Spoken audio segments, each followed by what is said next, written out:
The training deck of the Crimson Talon was silent except for the rhythmic thud of young bodies hitting practice mats. Commander Vesh watched through the observation window as her cadets ran through combat sequences with mechanical precision.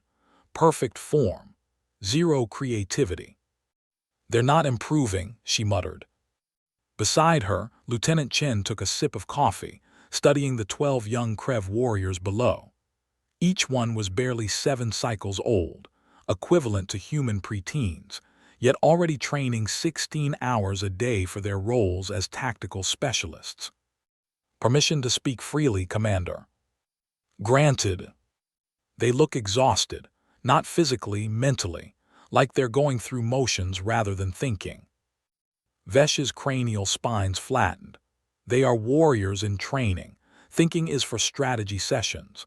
The body must know its movements instinctively. Chen set down her coffee.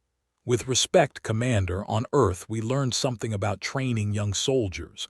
May I try something with them?" 20 minutes later, Chen stood on the training deck facing 12 suspicious young Krev. Their instructor, Drill Master Korth, loomed behind them with his arms crossed, radiating disapproval at this interruption. "Right," Chen said, clapping her hands together. "Who wants to play tag?" Silence. "Play?" one cadet finally asked, his translator rendering the uncertainty in his voice. "Tag, it's a game. I chase you, and if I touch you, you become it and chase someone else." "This is combat training," Drill Master Korth growled. "Sure is. You're learning pursuit, evasion, spatial awareness, and rapid decision-making. But here's the thing, you're going to laugh while doing it." "Laugh?" The cadets exchanged confused glances. Chen grinned. "Last one I catch gets to be it first tomorrow. Ready, run." She lunged. The cadets scattered on instinct, their training kicking in. But Chen didn't move like their drill master. She didn't follow predicted patterns. She zigged when she should have zagged, doubled back unexpectedly, and when she tagged the smallest cadet, a young female named Sierra, she made an exaggerated stumbling motion that was so absurd, so inefficient that Sierra's danger response short-circuited into something else entirely. She laughed. The sound was startling in the austere training facility. Sharp and bright, like shattering glass made melodic. The other cadets froze, staring at her as if she'd sprouted a second head. "Good," Chen called. "Now Sierra's it, move, move, move." What happened next, Vesh would later describe as controlled chaos. The cadets ran, but their movements became fluid, unpredictable. They dodged and weaved not in practiced formations but in spontaneous bursts of creativity. When Sierra tagged a cadet named Tor, he actually yelped, then immediately tried to fake Chen out with a shoulder feint. By the end of 30 minutes, all 12 cadets were breathing hard, their scales flushed with exertion and smiling. Actually smiling. "Again," Sierra demanded, "but this time we split into teams." Chen looked at Drill Master Korth, whose expression was unreadable. "Teams introduce cooperation under pressure," she said calmly, "trust building and tactical awareness." The drill master's jaw clenched. Then to everyone's shock he stepped onto the mat. "I will lead one team. Human, you lead the other." The game that followed was legendary. Korth's team moved with military precision, but Chen's team did something the cadets had never experienced. They adapted.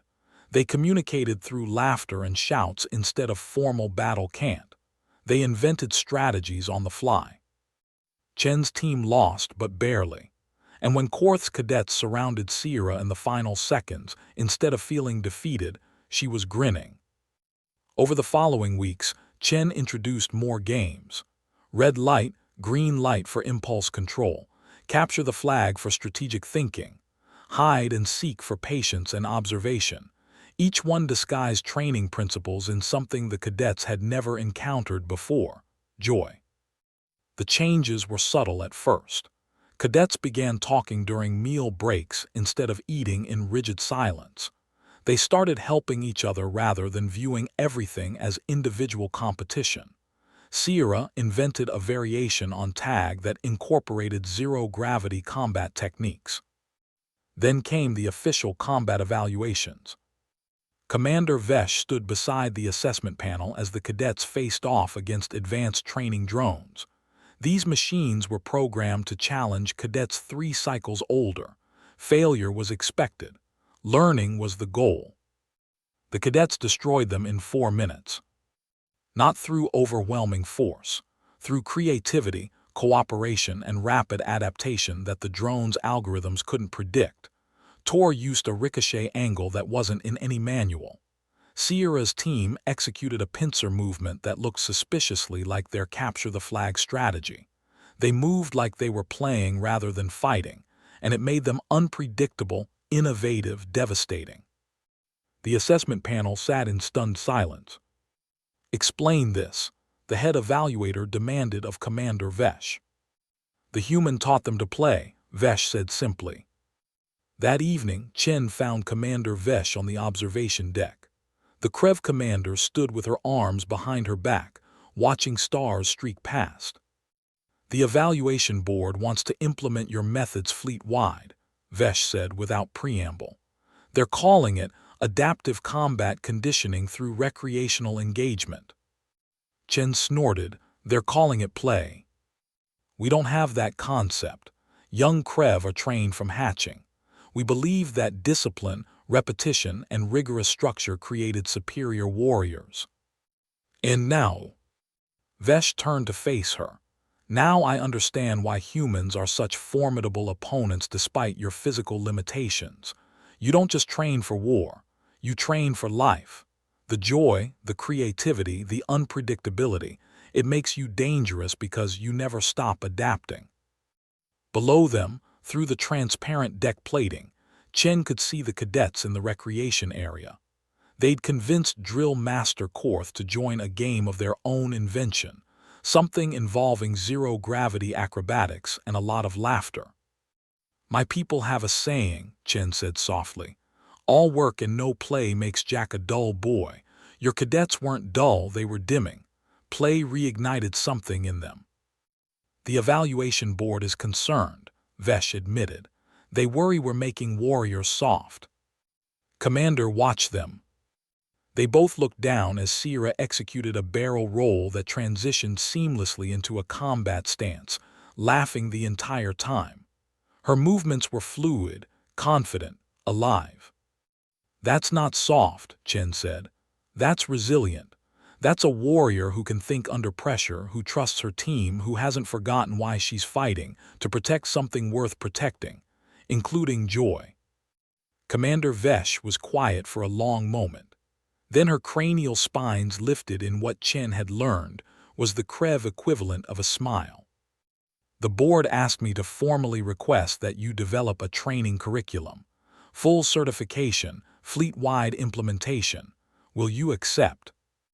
Chen thought about 12 young cadets who'd learned that strength and laughter weren't mutually exclusive, who discovered that the best warriors weren't machines but beings who could adapt, create, and care. "On one condition," she said. "The first lesson every instructor learns is how to play tag. No exceptions." "Agreed." Below them, Drill Master Korth was now it, chasing cadets through 3 dimensions of zero-gravity space. His usual stern expression had cracked into something that almost resembled joy. The Crimson Talon's battle drills would never be the same, and throughout the fleet, young warriors would learn what humanity had always known, that those who play together fight better together. Sometimes the most important tactical advantage came not from rigorous discipline, but from remembering that even warriors were allowed to laugh.